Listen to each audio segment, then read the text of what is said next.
us started. Camera eye, here we go again, another tutorial. So this song was one that when I started going through the rest of moving pictures after I had discovered Tom Sawyer and then Exit Stage Left, then I found the rest of moving pictures and got to this one, and the thing that really hit me was like the big tom fills that he did. The song itself is killer, another example of just how he would compose different stuff, play along with it, accent off what Geddy and Alex were doing. But man, them tom fills, that's really what got me. The snare intro part, because by then I already knew YYZ and the solo and the snare stuff, and I was like, oh man, there's some more of that kind of stuff. That's like what he did in his solo, you know. So that I was really drawn to. But that and the hi-hat ride thing with the barking on the hi-hat.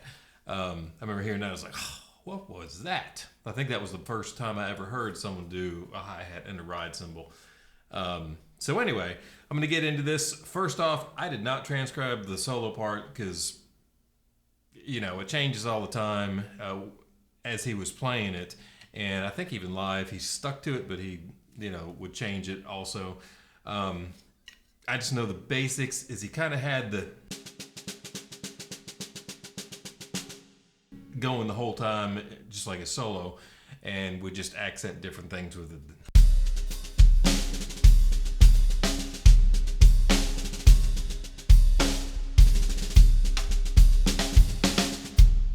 Make stuff up. I think, well, I don't know if he made it up or not because he was so detailed, but he would throw stuff in there too. Like he said in the, I remember reading, I think it was the Modern Drummer, early 80s, the moving pictures, making the moving pictures articles that he did, 1, 2, and 3. I think in one of those he talked about that when it came to those fills, the big tom fills, he just kind of shut his eyes and just what happened. And I always thought that was cool also. So for the most part, he knew exactly what he was going to do, but I think he did leave those open to, you know, what was going to happen in the moment. So anyway, but that's kind of what he did for the snare part. Just the underlying thing during all that was the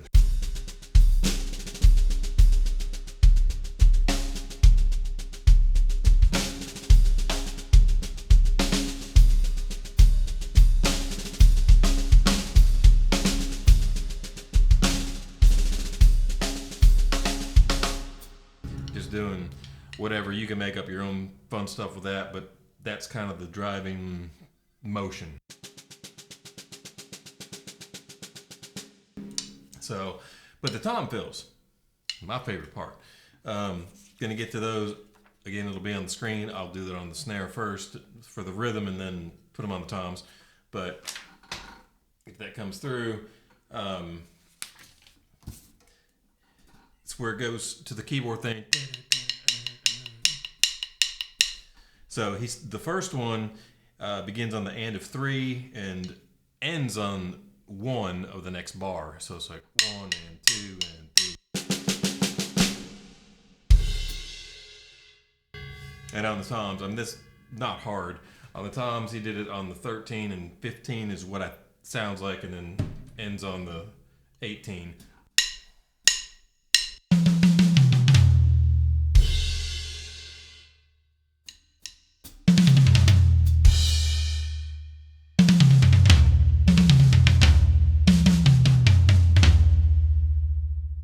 However you want to do it on your own kit. Then he does the ands, the upbeats on that bar going into the next. 1, 2, 3, 4.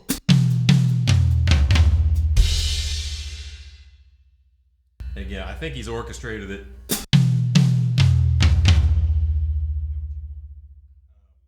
The next one is cool because he does his 12-inch concert tom. Remember how he'll use that? And the 12-inch tom was tuned higher than the 12-inch concert tom. So he would skip on this, he went from the 12-inch concert tom to the 13 to the 15. And then the boom. So it was like, I'll still do it here. But it's 1, 2, 3, 4.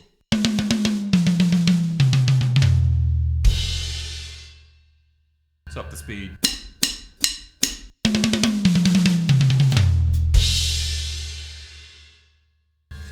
So that was that fill, and then the next one is where I didn't know exactly what he was doing until I recently just wrote this stuff out to learn it, because I don't know if you're like this. I have it in my head. I've heard it so many times that I don't know exactly what it is, and it wasn't until I sat down and wrote it that I thought, oh, okay, that's how that and several of these other fills are. So again, I'll put it on the screen, but it's a choppy type thing, and it's not hard, but it's like, whoa, what the heck was that?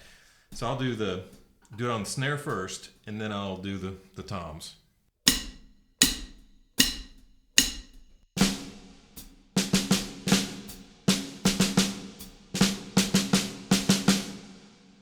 It's not hard, but again, it's just crazy how it's orchestrated and everything. So I'll speed it up a little bit, keep it on the snare.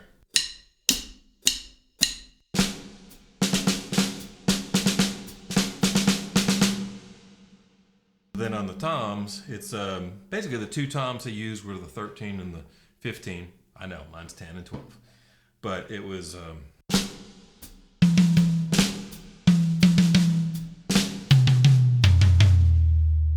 that's how I do it. But...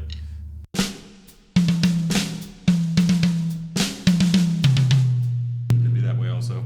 So up the speed.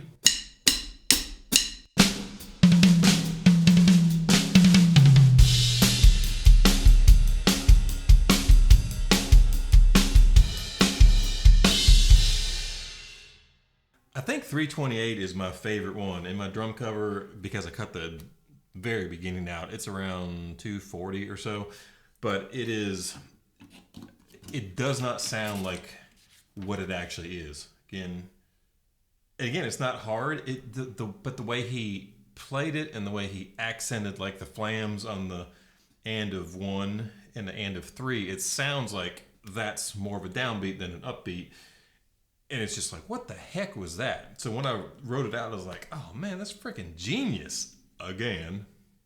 So the 328 fill, 1 and 2 and 3 and 4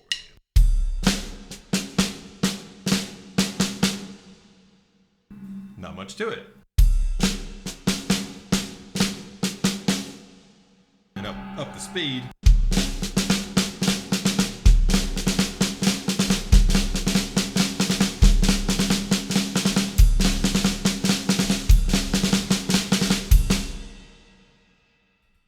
It's hard to do once you get fast, and especially moving it around. When I was learning this, I kept screwing it up, like when I was finally learning the actual part.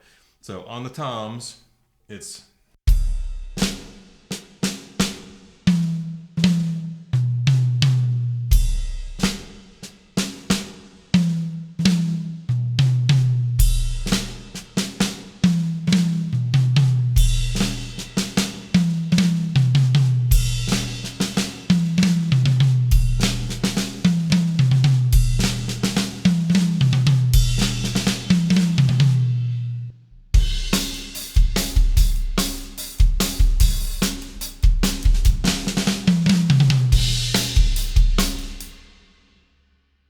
just a killer fill. It's very deceiving. That's what I used for it.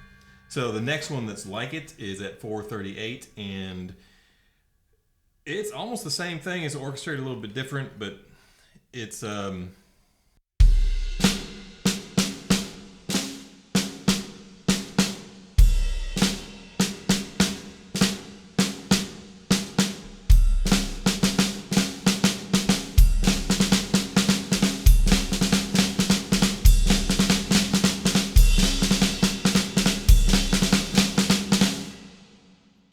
and that's where it goes into the, what is it, 6/4 and 5/4 section. I guess you could call it 11/4 if you wanted to, but that's too much to count. I just actually don't count any, but I feel that section. So orchestrated, it's...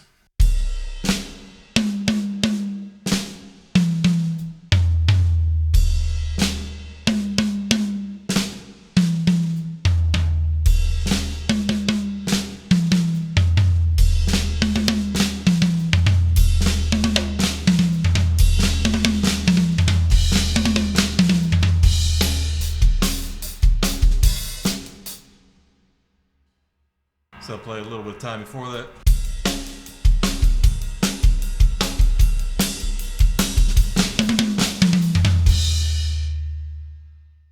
I just love how this one is. It's then.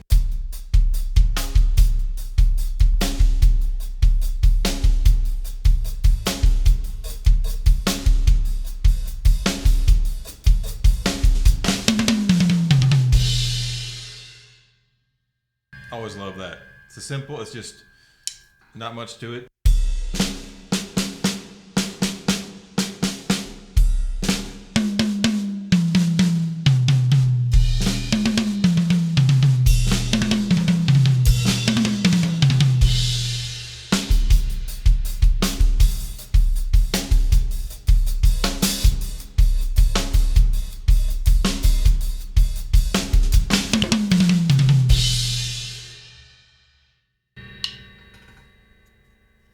Almost knocked my mic off again. And then from there he goes into the hi-hat ride thing. Again, just cool.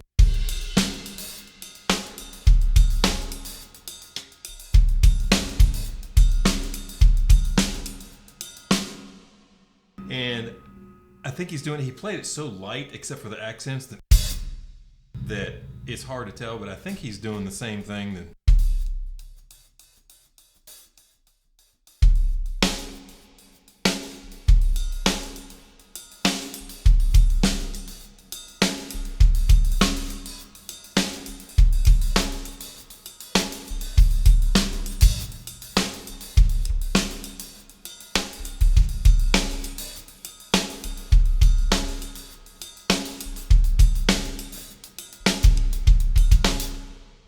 that's a whole nother groove. You can have a lot of fun with that one.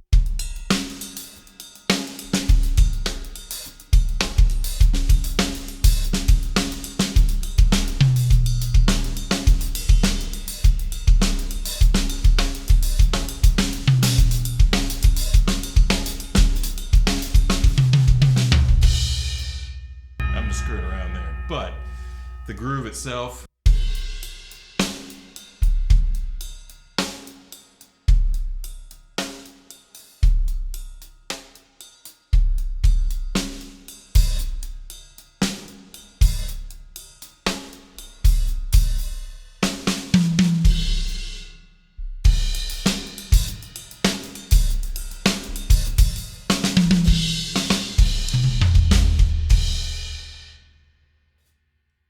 so that's the hi-hat groove. Love that one. Coming out of it, he does a fill on beats 3 and 4 around 6:34. It's the time thing. It's this one right here. And he does it again, one of those triplet.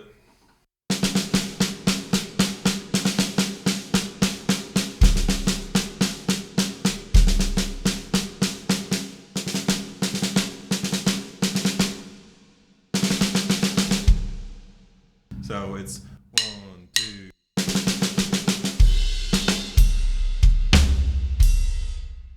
And it's orchestrated.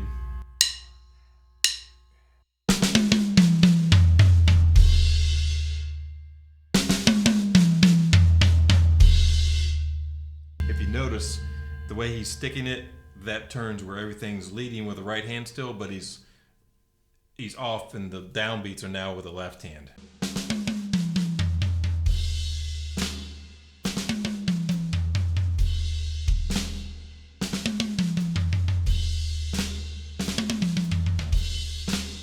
So the fill around the 6-minute 49-second mark is probably one of my favorites in the entire song, because when I was first listening to this and trying to learn it, couldn't do just about every fill in it. Well, I had to work any of them up, but this one I related to because it was just 16ths down a set of toms.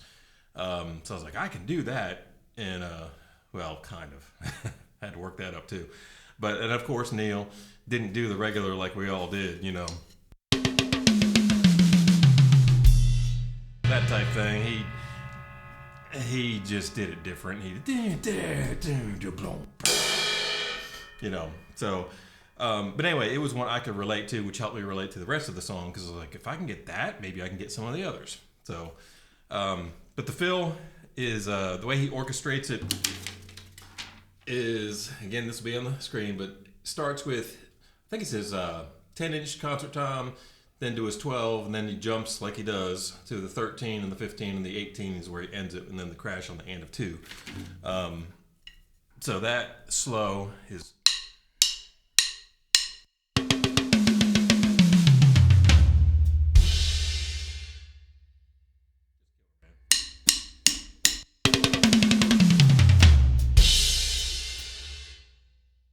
One more time because it's fun.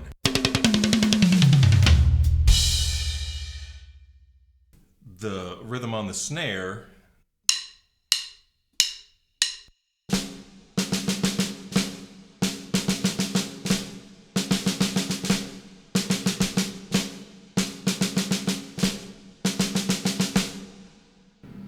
that almost sounds like a rhythm you could do in a song, like make a marching type thing that keeps going after that.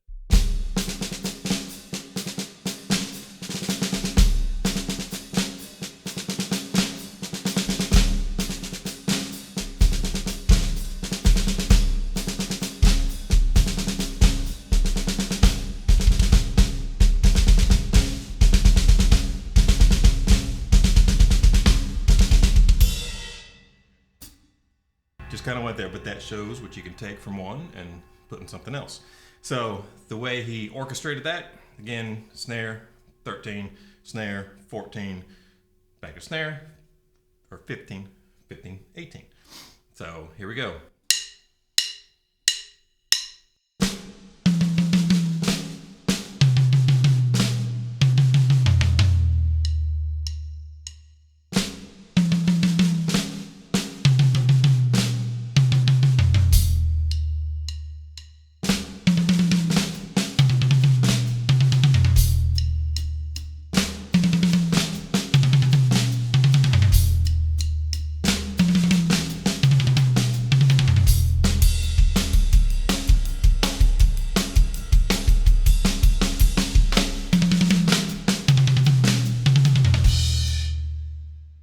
All put together, all at speed. Ready?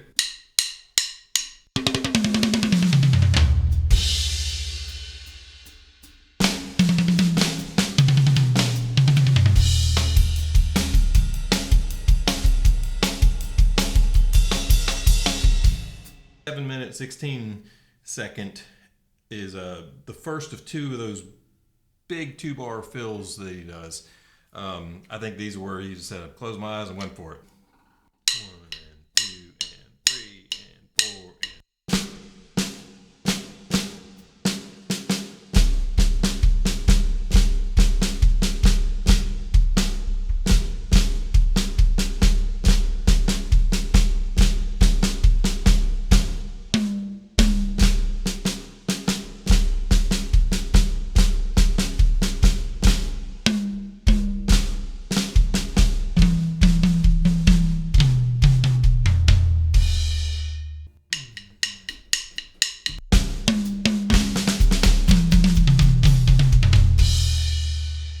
And then the next one is around 8:26. It's where it goes back into the quiet section.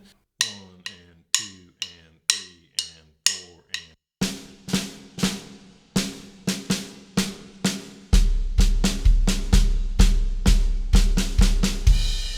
and then the orchestration. 1 and 2 and 3 and 4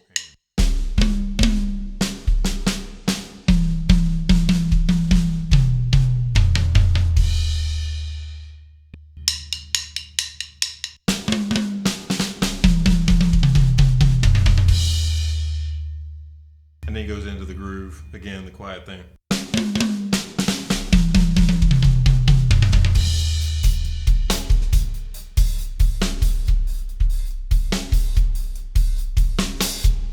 And kind of like with the concert tom at the beginning, it's the same thing, except he does do his closed tom.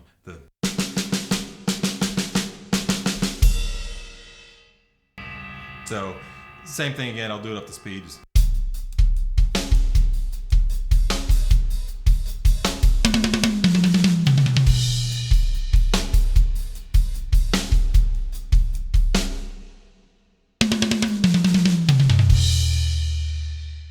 Love that, man.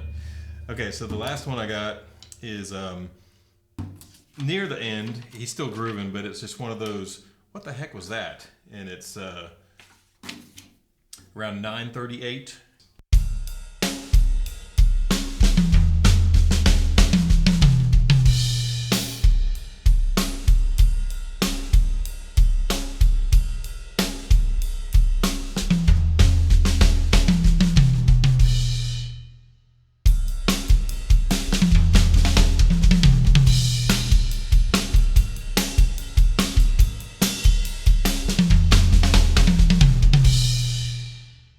Okay, so that's pretty much camera eye, some of the grooves and some of the fills. But yeah, that was one of those songs that anytime I needed a tom fix, that's where I would just put it in, play those sections, and be like, oh man, because they just had so much reverb on it too. I'm kind of a reverb junkie. I know when to control it, but man, if I get the chance to do it, I'm gonna do it. And this one, it just sounded like it was in this big, huge thing, and he's doing all the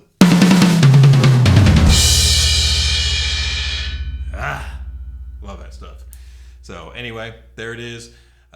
Still got more to come, and if you got questions or comments or suggestions on this, please leave them below. Appreciate you watching. Have a good one.